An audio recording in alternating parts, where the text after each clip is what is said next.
روزہ رکھا, بڑے چاؤ سے رکھا, خوب مزے سے سحری کھائی اور ارادہ کیا کہ سارے دن کچھ کھاؤں گا نہ پیوں گا, اور عملاً بھی ایسا ہی کیا, کبھی کچھ کھایا, وہ کھایا کچھ نہیں, پیا کچھ نہیں, دن گزار دیا. لیکن روزہ بہلانے کے لیے اور وقت گزاری کے لیے ماشاءاللہ ایک بہت بہترین آلہ موجود ہے موبائل کا, تو اس کی برق گردانی شروع کر دی, اور اس کی برق گردانی کرتے ہوئے جو جن چیزوں کو اللہ تبارک و تعالیٰ نے دیکھنے سے منع فرمایا تھا وہ مزے لے لے کر دیکھی. تو روزہ تو ہوا لیکن تقویٰ نہ ہوا, عبادت ہو گئی لیکن تقویٰ حاصل نہیں. تو اب میں اسے ایک عام مثال دے رہا ہوں جو ابتلاء عام ہے, جس میں گھروں کے گھروں میں جس چیز کا فتنہ پھیلا ہوا ہے. تو بھائی جب یہ فرمایا تھا کہ ہم نے تمہارے ذمے روزے اس لیے فرض کیے ہیں تاکہ تمہارے اندر تقویٰ پیدا ہو. تقویٰ کیسے پیدا ہو کہ اس کی ٹریننگ ہم اس طرح دے رہے ہیں کہ تمہیں کھانے سے منع کر دیا, پینے سے منع کر دیا, نفسانی خواہشات کی جائز ادائیگی سے منع کر دیا, اور تم نے اس کو قبول بھی کر لیا, کھانا بھی چھوڑ دیا, پینا بھی چھوڑ دیا, جائز طریقے سے اپنی جنسی خواہش پوری کرنی بھی چھوڑ دی, حلال چیزیں چھوڑ دی. میرے کہنے کی وجہ سے, میرے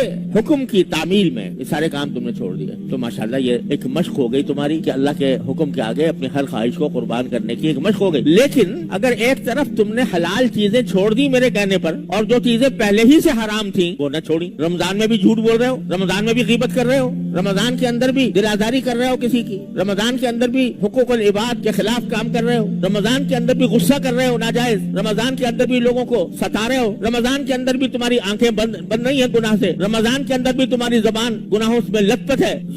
رمضان کے اندر بھی تمہارے کان ناجائز چیزیں سن رہے ہیں, غیبت سن رہے ہیں, گانے سن رہے ہیں, موسیقی سن رہے ہیں. کیسا روزہ ہوا یہ؟ لعلکم تتقون تو حاصل نہ ہوا. اب یہ ایک بعض گناہ ایسے ہو گئے ہیں, اللہ تعالیٰ اپنے رحمت سے اپنے فضل و کرم سے سب کی حفاظت فرمائے, بعض گناہ ایسے ہو گئے ہیں کہ معمولات زندگی میں داخل ہو گئے ہیں, جیسے پرو دیے گئے ہوں. جب سے یہ موبائل کا فتنہ آیا ہے تو گھر گھر میں, بڑے میں اور بچے میں, بالغ میں اور نابالغ میں یہ وبا پھیلی ہوئی.